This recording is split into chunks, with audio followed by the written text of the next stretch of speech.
I'm riding every roller coaster at Cedar Point, like this one that dangles you over a 200-foot vertical drop. Just let us drop. The famous Corkscrew coaster, a 300-foot tall coaster, and even the best roller coaster ever built. This park is literally home to 17 of the most extreme and out-of-control coasters on the planet, and I'm riding all of them to find out, are Cedar Point's coasters actually as insane as they say? Or is the park completely overrated? Starting with Raptor. It's known as one of the world's most intense coasters. It starts with a wild curve drop straight into a brutal loop so intense I thought it was gonna rip my legs off. Before I could even process what just happened, we were already flipping through an insanely floaty roll, only to be blasted into an insane cobra roll that threw me one way before whipping me back the other. After that, it gave me a second to rest as we twisted into some brakes, which barely slowed us down before we spiraled down an insane drop. Out of nowhere, we whipped through a corkscrew, then peacefully floated over the paths, only to suddenly dive down into another corkscrew that came out of nowhere. Still trying to process that, we snapped into a helix so forceful my legs went numb as I slightly blacked out. Finally, we twisted up and brutally snapped into the brakes. Oh my gosh. And that's just one of the insane coasters we're gonna be riding at Cedar Point, which are some of the tallest, fastest, and most intense roller coasters in the world, all leading up to riding the world's best roller coaster. This is the most insane video I've ever made. Fortunately though, I have 2 days at the park, so it should be easy to ride everything, right? Wrong. See, I accidentally planned the second day of my trip on one of the busiest days of the year, with crowd prediction websites saying that the park was going to be at 97% capacity on my second day at the park. Meaning if I wanted to ride all 17 coasters, I needed to ride as many as possible, as fast as possible on day one. If the predictions were right, I was only going to be able to have time to ride 4 or maybe 5 coasters on my second day, because every single ride is going to have at least a 3-hour line. Because of that, I absolutely skedaddled over to the next coaster, which is one of the scariest rides in the world. Valravn. This coaster is over 200 feet tall and features an absolutely insane vertical drop. But as you can see behind me, it doesn't just drop ya, it stinking holds you there. Why? The ride starts by climbing up an absolutely enormous 233-foot lift. Then, instead of just dropping, it slowly turns around, which is when I started to realize just how high we were. Oh, Lord. Of course, as you already know, it only gets crazier from here as we slowly approached the massive vertical drop. Then we just hung there, facing straight down over 200 feet in the air with no idea when it was gonna let us drop. Oh, why am I doing this? Just let us drop. We plummeted down over 200 feet before rocketing up into one of the largest loops I've ever ridden, which held me upside down forever before twisting to the side and dropping down, only to rise up into some brakes, which nearly completely stopped the train, letting me process what the heck just happened. Well, that was a fun sequence. I wouldn't mind doing that again. Well, I was in luck as we dropped down another shorter but equally crazy vertical drop and flew into another nearly identical loop, except this time we twisted into the loop instead of twisting out of the loop, because creativity. From there, we rose into a roll that was weirdly disorienting and stupidly floaty before turning around, going through a hill that kinda sorta threw me out of my seat and hitting the brakes. That was a crazy ride, but what happened literally right after I got off was even crazier. Bro, I was just walking down the way and I heard a big loud metallic bang and a goddamn phone just appears on the ground. It looks like it just got run over by a goddamn car. What are the chances, dude? Because of that, I completely forgot to say anything about Valravn, but it was pretty cool, I guess. Now, after getting off of Valravn and nearly getting hit by a phone, I walked over to the oldest coaster in the park, Blue Streak, or Boo Streak as it was called, because I was at the park during Halloween. Don't worry about it, these videos take stankin' ages to make. Anyways, this coaster is 60 years old, and it might be the most confusing roller coaster I've ever tried to ride, because the entrance isn't actually the entrance. That's the exit, even though it totally looks like the entrance. So wait, if that's the exit? Where do you get in? Oh my god, is it down there? Why is it all the way down here? I'm low-key scared now. It feels like they hid the entrance to this thing. Is it like bad and they don't want people to ride it? Also, my first impressions after I actually got to the coaster weren't that great, because as soon as I got into the station, they had to take the ride down because someone completely puked their guts up. They had to bring out the goddamn bucket and everything. Hopefully this is just like a chill coaster. It was not a chill coaster. It was one of the most unexpectedly crazy coasters I've ever ridden. It starts off deceptively chill with a small drop, but then out of nowhere, we flew over a hill that launched me completely out of my seat. Whoa! Before I even had time to recover, we hit another one. Whoa! Oh my god! Then we rose up into a much slower, gentler hill, giving me a second to breathe. What? Before diving down and climbing up into a giant turnaround, which pinned me to the side of my seat as we twisted around and dropped into another crazy hill, then a bunch of smaller ones that weren't quite as intense as the first few, but still threw me out of my seat. Finally, we climbed up into what looks like a normal hill, but was actually the brakes, ending one of the most shockingly crazy coasters I've ever ridden. I thought that was gonna be one of them old wooden coasters that goes out, comes back, don't really do much anything, but nah, that was insane. That steamed my ham, god dang. If I had time, I probably would have ridden it again, but I really didn't have time, so I rushed over to one of the coolest looking coasters I've ever seen, Gatekeeper. If you've seen anything about this park, it's either the famous Corkscrew coaster over the Midway, or it's Gatekeeper, which famously twists over the park's entrance, which doesn't look like it should be safe. But I don't think anybody's gotten their legs cut off, so I should be fine, hopefully. Despite how crazy it might look, a ton of people say it's actually kinda stinky and is just there to look cool instead of actually being a fun ride. It's actually considered by some coaster nerds to be a family coaster. How? How is this for families? I just got told by some random dude in line that if I want to have an insane ride, I gotta ride in the back row, and it's gonna be so intense, it's gonna make me black out. And that's exactly what I did, climbing into the back row on the left side. It starts by climbing up a giant lift, which gave us an incredible view. But before I had time to soak it in, I was being thrown to the side by the coaster's crazy upside down drop. We plummeted down towards the ground and then violently shot back up into a giant loop. This was so intense that it legitimately caused me to slightly black out. Thankfully, I had time to recover as the loop held us upside down for ages before twisting out, making a quick turn, and launching up into a huge hill that looks like it should have thrown me out of my seat, but it didn't for some reason, which was really disappointing. Then we gracefully flipped through a super floaty corkscrew and entered one of the most iconic and frankly terrifying moments on any roller coaster as we flipped over the park's entrance, barely avoiding slamming into these giant pillars. It genuinely felt like I was gonna be decapitated. While I was still trying to make sure my head was still there, we flipped around and rolled past the pillars again, which made me think both my head and feet were gone. Thankfully, I had way more than enough time to make sure they weren't as we entered the most underwhelming finale I have ever experienced. If you thought the second half of Valravn was bad,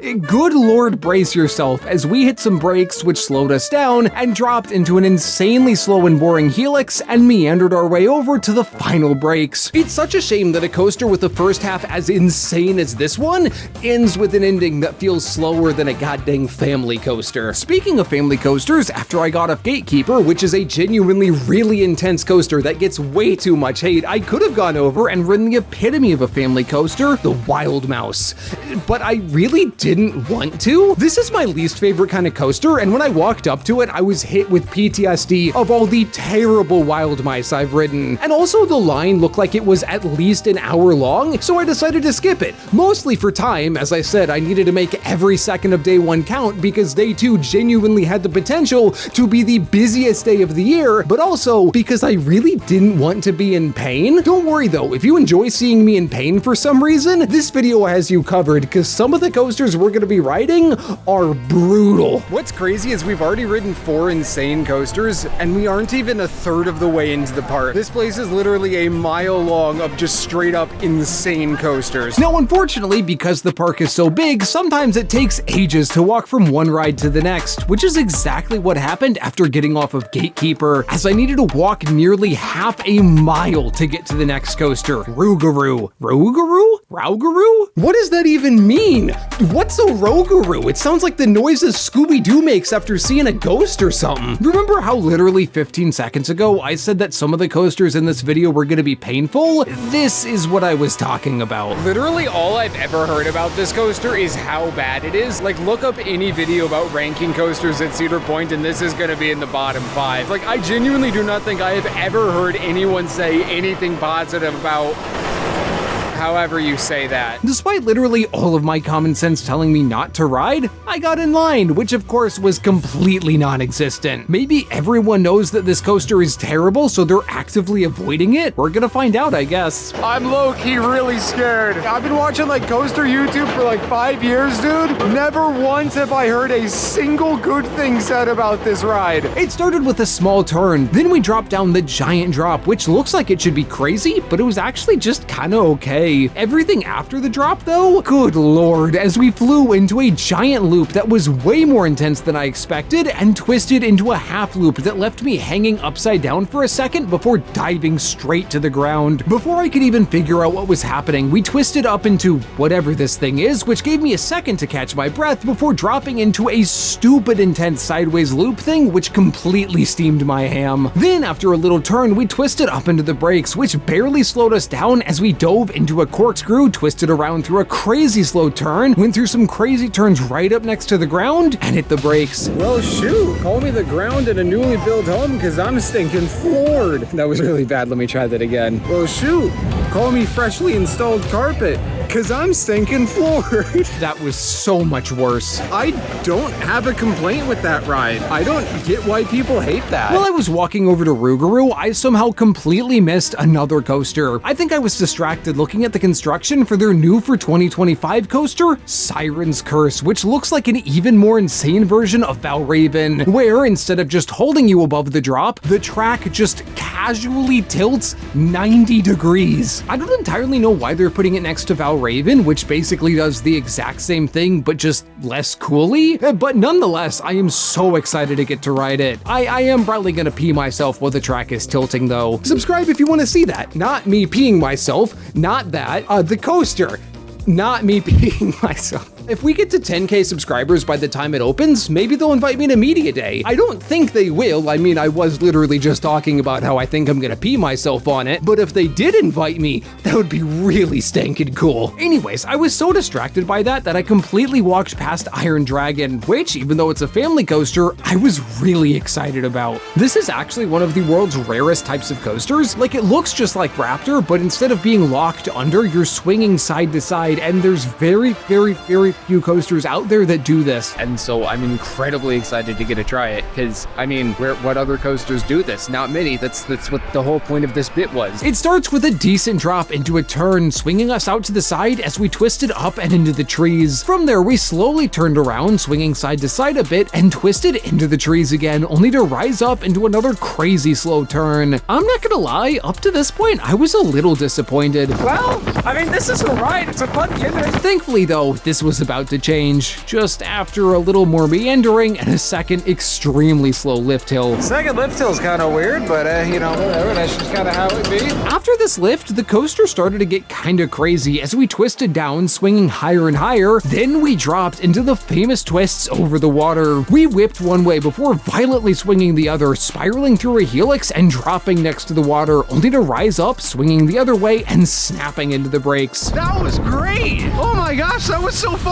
Now, once I got off, I noticed two things. One, that it was starting to get really busy, and two, that the spooky guys were out. As I said, this video was filmed during spooky time, so spooky guy warning from here on out, I guess. Anyways, that guy's standing in front of the next coaster that we're gonna ride, Millennium Force. As of recording, this is the 4th tallest and fastest roller coaster in the world. It's the 6th longest coaster in the world, and it's won the Golden Ticket Award for the best steel coaster on the planet 10 times. It looks like it should be one of the best roller coasters ever created, which seems to be what everyone else was thinking too, because it had easily the longest line I had waited in all day. Though to be honest, it wasn't actually that bad, especially compared to what the lines are predicted to be like on the next day. Anyways, after about 45 minutes of waiting, it was finally time to ride. The coaster starts with one of the fastest lift hills I have ever experienced. Before I even had time to process how high we were already plummeting down the monstrous 300-foot drop. It felt like I was falling forever before we flew up into a massive turnaround so forceful it legitimately caused me to black out. When I came back to reality, we were diving to the ground and into a crazy low to the ground turn. We were going stupid fast as we blazed through a tunnel, and before I could react, rocketed into a massive hill that threw me out of my seat for like 5 straight seconds. We dropped into a low to the ground turn, which whipped us into a smaller version of that giant turn. Then we flew through a crazy low to the ground turn, which turned into a smaller version of that giant turn. Wait, did this coaster just do dang near the exact same thing 3 times in a row? What's next, a giant hill? Oh, come on! This hill was crazy though and left me floating in midair for seconds before plunging into yet another low to the ground turn. It wasn't a tunnel this time though. We shot out of the tunnel like a goddamn cannonball, blasted through a hill next to the queue, took a small turn, went straight for a little for some reason, and flew through yet another smaller version of that giant turn. Hey, so that was a good ride, but it feels like while they were designing it, they made the first drop, they made that first turn, and they went, shoot, what do we do now? And then some intern in the back was just like, what if we have it go up, drop, and then go into that same type of turn, but smaller? And everyone in the design room was like, oh, you're a genius. And then they were like, what do we do after that? And the same dude's like, what if we do it all again? And everyone was like, oh, you're a genius. And then they were like, okay, what do we do after that? And that dude, he stands up, he's like a goddamn king now, and he goes, let's do it again. Like, it's a good coaster, but god dang, it's just the same 4 things over and over again. At any other park, this would easily be the best ride, but because how insane this park's lineup is, there are still 7 more coasters to ride, 2 of which are known around the world as the greatest roller coasters ever created. And I just happened to be right next to both of them. All I needed to do was walk down this path, and I would be riding them. But for some reason, I decided that the best thing to do while you're on an insanely tight time crunch, and the next day is possibly going to be the busiest day of the year, is not to ride the park's busiest rides, but instead walk half a mile across one of the world's largest theme parks to ride one of the most controversial roller coasters of all time, Magnum XL 200, which famously never has a line, and also broke down as soon as I was about to get on the ride. And because I didn't want to wait God knows how long for it to come back up, I, guess what, walked halfway across the park again to ride Maverick. This coaster might not look like much compared to every other ride we've ridden so far, but apparently it's one of the best and most intense roller coasters ever created. I am an absolute fiend for intensity, so I was incredibly hyped to ride it. Unfortunately, first, I needed to wait in one of the longest lines I have ever waited in, which is definitely a preview of how insanely busy the park was going to be the next day. I waited genuinely 2 hours for this coaster, but god dang, it was worth it. It starts with a super weird uphill launch that threw us into one of the craziest drops I've ever ridden. A drop so steep, it literally looks like the track just ends. I was yanked out of my seat as we plummeted down the beyond vertical 95-degree drop and whipped into one of the most insane turns I've ever experienced. Out of nowhere, we snapped to the other side before snapping again and flying over quite possibly the craziest hill ever made. I barely had a second to process what happened before twisting up into a super floaty 0G roll, and then we turned around and did another one. Then, just as I thought the ride was about to end, it got even crazier. Well, that was a good ride. We get off now, or what are we doing? Oh my god! We violently twisted up into some brakes, which barely slowed us down before dropping down right up next to the water, flying through this kind of weird and kind of awkward twist. Then, out of nowhere, we hit whatever this thing is. My body got launched one way while the train went the other, throwing me into the air and slamming me back down just as fast. Before I could even process what happened, we whipped through another one, went over another absolutely insane hill, and twisted into the brakes. So the line was terrible, but that was one of the best coasters I've ever ridden. It is just pure stinking intensity. And if you thought that was gonna be the craziest ride in the park, here comes the biggest plot twist of all time. Because not only does this park have Millennium Force, which was crazy, Maverick, which was bewilderingly intense, but it also happens to be home to the world's greatest roller coaster, Steel Vengeance. Everyone and their dog loves this coaster, and it just so happens to be literally right next door to Maverick. But I decided I was gonna save that for the grand finale of my trip to Cedar Point, and also the park was absolutely slammed by this point, with everything having at least a 2-hour line. So instead of riding that, I checked out the scare zones, which were actually really good, though I didn't do any of the haunted houses, not just because I'm a chicken, which I am, but also because the lines were so insanely long that they were spilling out into the walkway. Then I went to go and do the giant swings, which is one of my favorite types of rides, but it went down, which was crushing. Can I have one reverb fart to show my sadness? Thank you. So instead, I checked out another one of the scare zones. After that, I grabbed a burger, which was just all right, and walked all the way back to the back of the park because the giant swings were running again. I never really ride anything that's not coasters or dark rides, but these swings are something else. If you ever find yourself in a park with these, you need to ride them. I ain't gonna lie, I'm gonna call it here for tonight. I'm running off 4 hours of sleep. The energy drink I chugged earlier today is worn off. I'm tired, but it's fine. We're gonna transition to tomorrow in 3, 2, 1. Now, unfortunately, I made the mistake of staying at the park way too late. I really wanted to ride the swings and see the spooky stuff, but that meant I didn't get back to my campsite until nearly 2 a.m. On top of that, I overslept and I had to run some errands in the morning, meaning I didn't get back into the park until nearly 1 p.m. But surely because of that, at the very least, I'm gonna be getting into the park super easily and quickly, right? No! Look at how backed up traffic is. It's 1 p.m.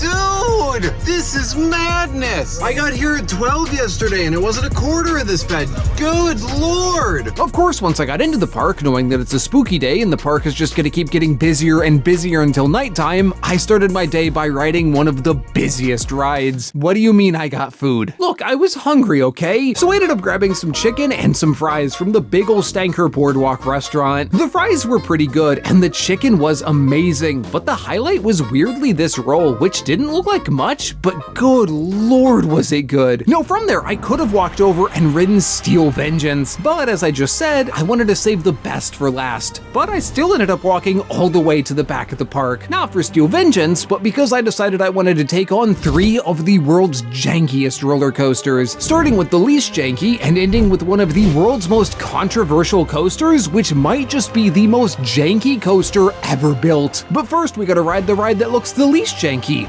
the Mine Train. Now, if you needed an idea on just how busy the park is, the Mine Train had an hour line. Okay, it wasn't actually that bad. The sign was wrong, but I completely believed that the sign was right because the park was just that busy. Anyways, this was one of the jankiest roller coasters I've ever ridden. It starts by slowly turning and going through the shed. I thought there might be something cool here, but it's just a maintenance area. Then, after another slow turn, we started climbing up the super slow lift. We were climbing for ages, so I was prepared for a massive drop.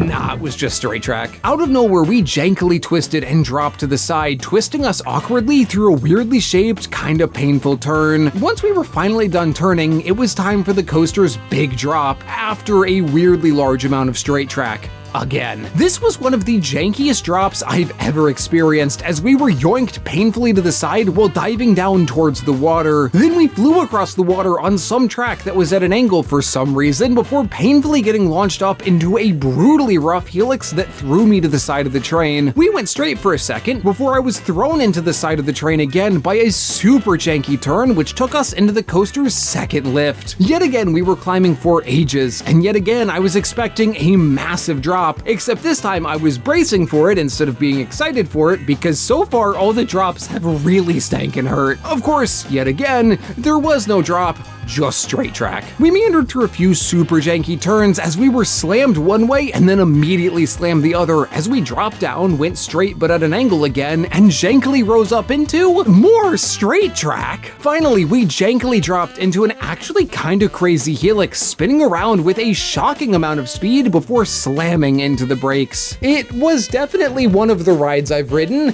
and something I will never ride again. Now, you wanna know what it would be like to ride that exact same ride, but on like as many drugs as possible? Well, I did too, so I walked over to Gemini. This is an extremely weird racing hybrid coaster, which basically means they took steel track and slapped wooden supports under it, just like a mine train, meaning this thing is basically just a mine train, except it's 7 times bigger and 7 times more janky. Unlike the mine train, this one actually starts with a giant drop where we got to see Blue Team absolutely steam us before diving down this shockingly wild drop and flying up into the first of these super slow turns, which is when I realized, Man, we are losing by a mile. The blue card always wins. Does it? Yeah. Dang. my hopes and dreams of winning were destroyed. I hoped I could still enjoy the coaster as we dropped off the turn and bounced up into a fun hill that threw me out of my seat before we climbed into another super slow turn. I think these turns would actually be fun if we were actually racing, but it was just a reminder of how much I was losing by as I watched the Blue Team slowly going further and further. It was really saddening. Thankfully, when we dropped off the turn, we entered the best part of the coaster as we flew up into a hill that completely caught me off guard, throwing me out of my seat and making it feel like I was gonna get thrown into the wooden supports. Before I even realized it, we'd climbed up into the final slow turn and somehow nearly caught up with the blue train, only for them to once again completely destroy us, leaving us in the dust as we dropped down, flew over back-to-back crazy hills that chucked me out of my seat, jankily twisted through a helix that threw me into the side of the train, and slammed into the brakes so violently that it shook the entire station building. You can't see it on camera too well, but it is legitimately shaking. After that, it was finally time to take on what might just be the world's jankiest roller coaster, Magnum XL 200, which was actually the first roller coaster to ever be over 200 feet tall. Technically, there was one coaster over 200 feet in Japan built before it, but the trains didn't technically go 200 feet high, and it also like genuinely tried to kill you. I'm not even joking, it is a miracle that nobody died on this thing. So Cedar Point just decided to kind of ignore it and say that Magnum was the first coaster to go over 200 feet, because it technically was. Anyways, this coaster is basically just a supersized version of Gemini, which was just a supersized version of the mine train, meaning, yeah, this thing is basically just a 200-foot tall mine train. It might just be the jankiest roller coaster on Earth. Some people love it because of that, while others downright despise the thing, calling it one of the worst, most janky, most rough and painful coasters in the entire world. Oh, and for maximum jankiness, I of course hopped into what coaster nerds call the magic seat, Car 1 Row 3, which apparently makes the ride like 10 times crazier. It starts with that massive 200-foot drop, which at literally any other park in the world would have been a standout moment. But seeing as this is the third 200-foot tall drop I've ridden at this park, it actually felt a little lackluster, especially compared to the unfathomably large drop on Millennium Force. God, this park has spoiled me so bad. Anyways, after the drop, we flew up into a massive hill that floated me out of my seat at first, then let me take in an incredible view. Before I could even process it though, we were already diving down a janky curved drop and into a tunnel. Then out of nowhere, we blasted into a shockingly wild hill and dropped into this crazy janky turn, where we were slammed to the side of the train as we turned around, dropped a little, climbed back up, only to drop again. Shockingly, that's not the jankiest moment on this coaster, because after a hill in a tunnel, a shockingly wild hill after the tunnel, and a turning hill, we entered the infamous Triangle Hills, some of the most painful and janky hills on any coaster. These things violently threw me into my lap bar with more force than anything else in the park, only to slam me back down. Then, before I could process what happened, we did it again. And then again in a tunnel. Finally, we slammed into the brakes, giving me time to figure out if I actually enjoyed those hills or really didn't. Oh my god, I'm seeing colors and smelling smells after that. Good God almighty. My thighs are throbbing. And if you thought that was the jankiest coaster we're gonna ride today, plot twist, it gets even crazier, cause next is the final boss of janky coasters. But first, we gotta take a pit stop at something that wasn't supposed to be janky, but ended up being a complete and total disaster. Top Thrill 2. The coaster originally opened as Top Thrill Dragster back in 2003 after an extremely challenging construction that included tons of snow, a brutal winter, and a construction worker taking a pee in front of the live camera. Despite that, they were somehow able to get the coaster open on time, and people loved it. If everything went well, it should have been the park's crowning achievement. Everything did not go well. Most times, this just meant that the ride went down for an hour, which apparently happened multiple times every day.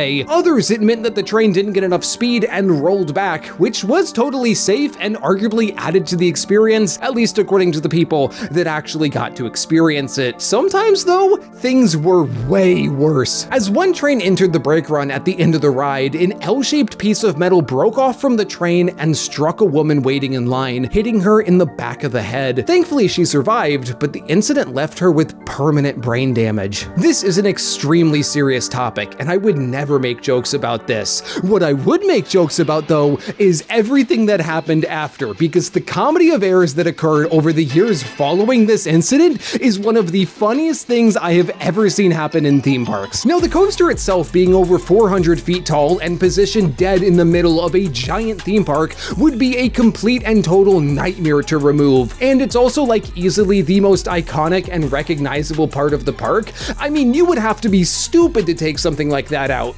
Oh, well dang, okay, fair enough. Obviously though, things needed to be changed, and so they called up an, up to this point, fairly unproven coaster manufacturer, Zamperla. Now, there's a chance that some of you out there have heard of this company before, and that's because while they've made basically zero roller coasters, they have been in the industry for ages, making everything from merry-go-rounds to drop towers. But when it comes to large-scale coasters, they are extremely inexperienced, and there really isn't a larger-scale coaster project than turning the heaping pile of fiery garbage that was Top Thrill Dragster into something that's not a heaping pile of fire of garbage. So you know what Zamperla did? They took the heaping pile of garbage, covered it with explosives, and stankin' blew it up.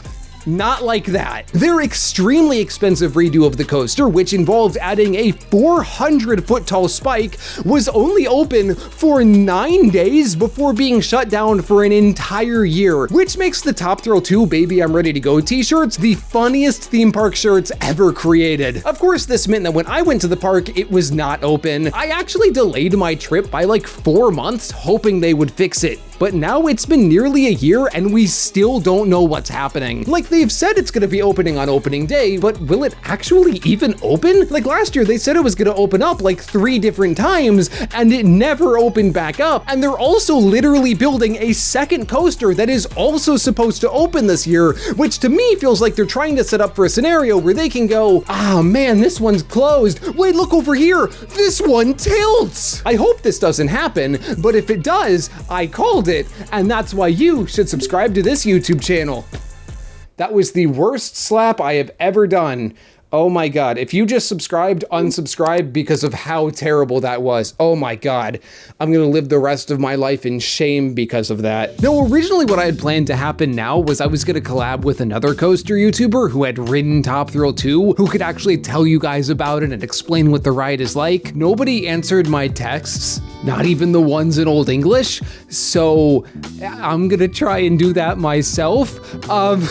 Fair warning, I have not ridden the coaster. I am incredibly tired, but we're gonna get through this, and because this section has already been so ungodly long, I'm gonna try and do it in under 40 seconds. So the ride experience doesn't actually start with you physically being on the ride, and instead starts with you dumping your phone, your wallet, your keys, your will to live, and your dog into these lockers. This is bogus, and if I had the time, I would talk about it. I don't have the time, let's just talk about the coaster. So the meat of the coaster actually starts with a pretty boring looking launch that gets you going pretty fast, gets you going halfway up the spike, then you fall back and hit the launch backwards. This looks utterly insane, especially because after you leave the launch, you go up 400 feet and face straight down. This looks mental, and after it, it's even more mental because you fall down and you launch up to 120 miles per hour and go over the giant hill, getting probably thrown out of your seat, something I can't even imagine, and fall back down to hit the brakes. It looks like an absolutely insane coaster, and honestly, it might actually be the best coaster in the park. I wouldn't know because I haven't ridden it, and nobody else can tell me because I don't have any friends. Wow, this just got really sad. But overall, it looks like it could be the second best ride in the park, of course, probably behind this coaster, which is said to be the world's best roller coaster. And if it's even like 1% as good as some people describe it, this thing will destroy literally any roller coaster that has ever been built or will ever be built. People describe this thing like it was made by God. We're gonna ride that in a second, but first we need to ride the final boss of janky coasters, Corkscrew. This is one of the world's most famous and iconic coasters. I guarantee that most of you watching this video have seen this coaster before somewhere. Even if this is the first time you've ever watched anything theme park related, you have seen this before. It is iconic. It is also super historic, being nearly 49 years old and the first roller coaster to go upside down 3 times. Twice in those corkscrews, and then again in a secret moment that comes out of nowhere. Now, unfortunately, because it's almost 49, it wasn't made to modern standards, and so the trains are incredibly tight and incredibly uncomfortable. Dude, I can feel my spine compressing. It starts with one of the jankiest coaster drops I've ever experienced, dropping halfway before launching up into a little hill only to dive further down, which was both absolutely insane and also crazy painful. I didn't have time to be in pain though, because out of nowhere we shot up into a super forceful loop that, for some reason, really hurt my back. Thankfully, I had a second to breathe as we went down some straight track until we dove into the famous corkscrew, which was unbelievably painful. My spine!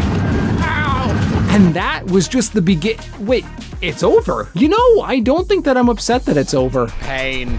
Just pain. There wasn't a good part of that ride. It was like 20 seconds long. Every part of it hurt. I barely stank and fit. Like, that just sucked. Now, at this point, there was only one more coaster left to ride, Steel Vengeance, which, since it opened, has been the undisputed #1 ranked roller coaster in the world. Go to any website that has a ranking of roller coasters, and it will be #1. People have been talking about this coaster like it's the second coming of Christ for the past 6 years. And so I was insanely excited to finally get to ride it, but it was down. So while I waited for it to come back up, I hopped on the train and took it all the way around the park, which took about 20 minutes and was fantastically relaxing, but it still wasn't up. So I went over and checked out the camels, the llamas, and the goats. I love seeing animals in theme parks. Speaking of animals in theme parks, in my next video, I'm going to be visiting Disney's Animal Kingdom, which is literally a theme park designed around having animals in a theme park. It's home to some crazy animals and some even crazier rides. Oh man,